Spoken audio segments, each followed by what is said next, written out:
welcome to the deep dive. There's just this massive flood of information hitting us every day, right? Oh, absolutely. It's overwhelming. Yeah, from huge global conflicts down to, like, really weird local stories. It's easy to get lost. Totally. So our mission here today is simple. Cut through that noise. We find the key insights, the really interesting bits from all sorts of places. Basically, your shortcut to knowing what's actually going on. Exactly. Okay, let's unpack this. And what's fascinating, really, when you look closer, is how these things that seem separate, they're often not. Mm-hmm. They tie into these deeper trends. We're going to try and trace some of those threads today, show how, international diplomacy connects to maybe even a company changing its logo. Right, the bigger picture. Let's start with those global shifts then, and this whole diplomatic dance. It can be pretty frustrating to watch. Especially around the potential Putin-Zelensky meeting. Yeah, that's a big one, and it's just complex. So the Kremlin says basically not happening anytime soon. Right. And Russia's rejecting security guarantees for Ukraine outright. Yet, you have former President Trump weighing in, saying Ukraine should, quote, play offensive. But no U.S. troops. He was clear on that. Right. And then, just to make it even more confusing, the White House claimed Putin had promised to meet soon. Which is a direct contradiction. Completely. And this was happening while Russia was launching drone and missile attacks during supposed peace talks. It sends a very mixed or maybe a very clear message, depending how you look at it. Yeah, muddled picture for sure. It really is. And you have to wonder if that ambiguity is deliberate. It keeps everyone guessing. Suggests the path to peace is maybe not so straightforward. Makes sense. And if you connect that to the broader conflicts, like in the Middle East, well, the narratives just keep evolving, and the human impact is massive. Tell us about that. What are the sources saying about Israel and Gaza? Well, reports detail pretty extensive preparations for an IDF takeover of Gaza City, the Israeli Defense Forces, that is. Right. They've called up another 60,000 reservists. That's a huge number. Wow. And the defense minister warned pretty starkly about potential destruction in Gaza City. And there was something else concerning in the reports. Yes, eyewitness accounts. Allegations that American subcontractors at aid distribution sites fired at Palestinians. Now, the Gaza Humanitarian Foundation has denied this claim. Okay, denied, but still. But if it were confirmed, it would seriously complicate an already terrible humanitarian situation. And, international perceptions, too. Absolutely, a deeply concerning situation there. Okay, let's pivot now from those international hotspots back to the U.S. Some really significant political and legal things happening. Yeah, quite a bit. Big one on the legal front. An appeals court has essentially thrown out Trump's civil fraud judgment. That massive penalty, yeah. Depending on the source, it was $454 million, maybe up to $527 million. Huge number. And it's just paused. Yeah. Or overturned. Well, the reporting says thrown out, but often in these cases, pausing the whole judgment means the appeals court has serious questions about the original ruling itself. Right, so it's not just reducing the fine. Exactly. It's a major legal victory for Trump, obviously. But it could also set a precedent for how similar cases, especially about asset valuation, are handled down the line. Interesting. And there was another legal twist. Yes, involving Alina Habba. A judge ruled she's unlawfully serving as U.S. Attorney for New Jersey. Unlawfully? How so? It seems to be about the appointment process itself, like a legal technicality on how she got the position, not necessarily her performance in the role. Ah, okay. But it could raise questions about actions taken while she was in that position. Got it. These legal shifts definitely have ripple effects. And speaking of policy and legal intersections, there was a federal judge's decision about an immigration center blocking transfers. Right, to the facility some call Alligator Alcatraz, basically winding down operations there. And how does that connect to the bigger picture? Well, it's interesting timing, isn't it? It comes as we hear reports the Trump administration is reviewing, like, all 55 million foreigners with U.S. visas. 55 million, wow. Yeah, looking for potential violations.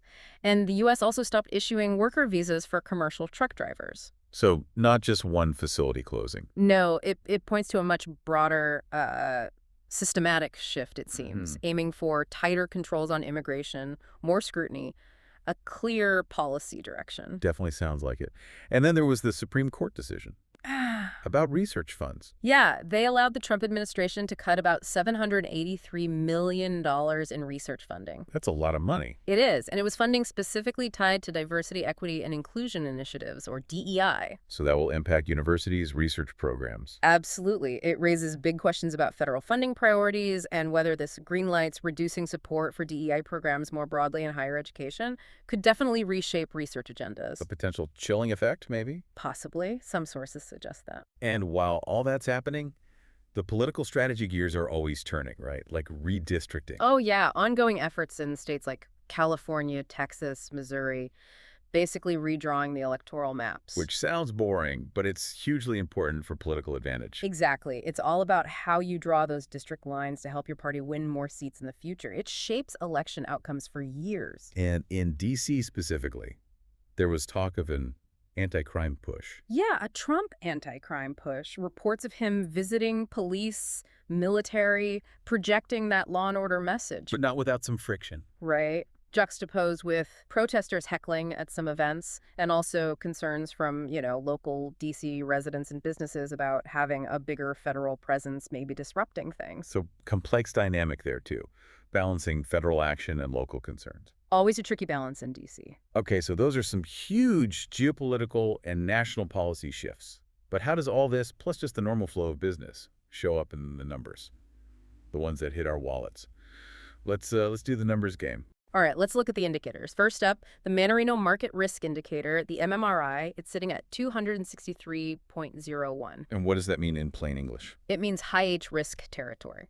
For context, 50 to 100 is low, 100 to 200 moderate, 200 to 300 is high, and over 300 is extreme risk. So 263 is definitely up there. Why? What feeds into that? Key components are things like the DXY, the US dollar index. It's strong right now, around 98.27. Which sounds good for the dollar, But it can make U.S. exports pricey and often signals global uncertainty as investors flock to the dollar for safety. It also factors in the U.S. 10-year Treasury yield. Okay, the yield, where's that? Around 4.309%. That's a benchmark for so many borrowing costs, mortgages, business loans. It's a really critical barometer of market feeling beyond just the daily stock moves. Gotcha. And here's where it gets really interesting for folks watching their investments. Precious metals. Holding strong. Gold's near $3,340 an ounce. Silver's around $37.80. Classic safe havens. Right. And oil. Yeah. Commodities. WTI crude, that's the U.S. benchmark, is about $63.13 a barrel. Brent, the global one, is a bit higher at $67.25.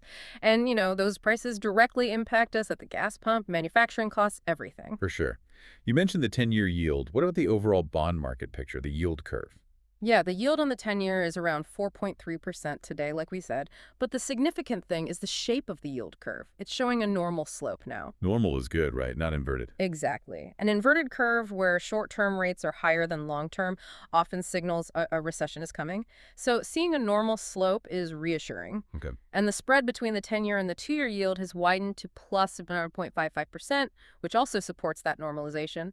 Suggests more confidence in longer-term stability. What about the stock market itself, NYSE activity? We're seeing a decent number of new 52-week highs, maybe 200, 250. Names like MasterCard, Johnson & Johnson, reflecting good earnings, maybe a shift to quality. But not everything's soaring. No, definitely not. Still seeing around 100 new lows, particularly in some tech and cyclical stocks, maybe valuation worries, or just caution before more economic data comes out. Right, it's a mixed picture. But overall, how's the market done this year? S&P 500. Pretty strong, actually. Year-to-date gain is roughly 14.80% for the S&P 500. And that's with decent economic growth. Yeah, amidst about 3.0% GDP growth and unemployment relatively low at 4.2%. Leading sectors have been infotech and energy. Okay, what data should people watch for? Keep an eye out for initial jobless claims, expected around 224,000, and existing home sales. Both are due out today, giving clues on labor and housing. And company earnings. Big one is Walmart. Estimated earnings per share, or EPS, around 0 over 74 cents. Always a key indicator of consumer health. Well, definitely one to watch. Okay, so those numbers tell one story. But sometimes, consumer feelings, that cultural vibe, it plays out in surprising ways, especially with big brands. Oh, absolutely. Branding is so sensitive. Remember the whole Cracker Barrel rebrand mess? Vaguely, yeah. What happened there? They introduced a new logo, took away the man leaning on the barrel, apparently, and it caused this huge backlash. Whoa. Yeah, the stock dropped almost 15%.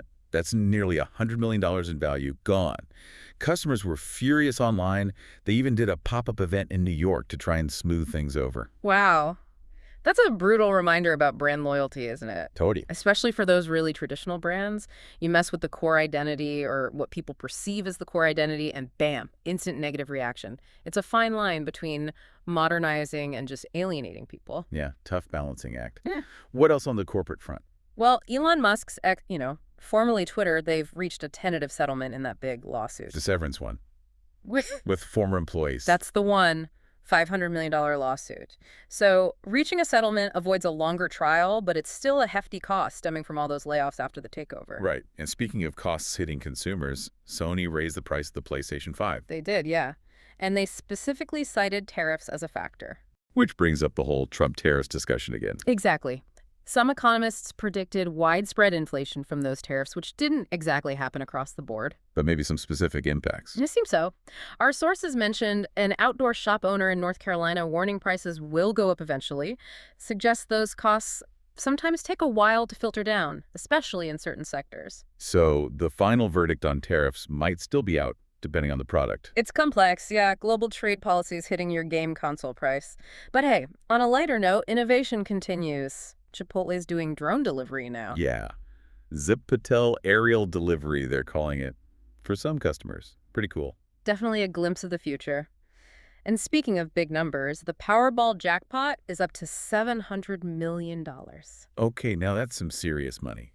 Good moment of levity. A little escapism, right? For sure. Yeah. All right, let's round things out with some of those unforeseen events and the tech side of things. This part's always a mix, tragic, weird, fascinating. Yeah, buckle up. First, some really sad news out of Colorado. 6 people died in a dairy farm accident. They suspect gas exposure. Yeah. Just awful. Truly horrific. A terrible workplace tragedy. And sticking with grim Colorado news, this other story is just deeply disturbing. A funeral worker apparently hid almost 200 decaying bodies. Yes, behind a hidden door. For years, some of them. Over a decade. How is that even possible? It's shocking. Beyond the horror of it, it points to a massive failure of oversight, and just profound disrespect for the deceased and their families.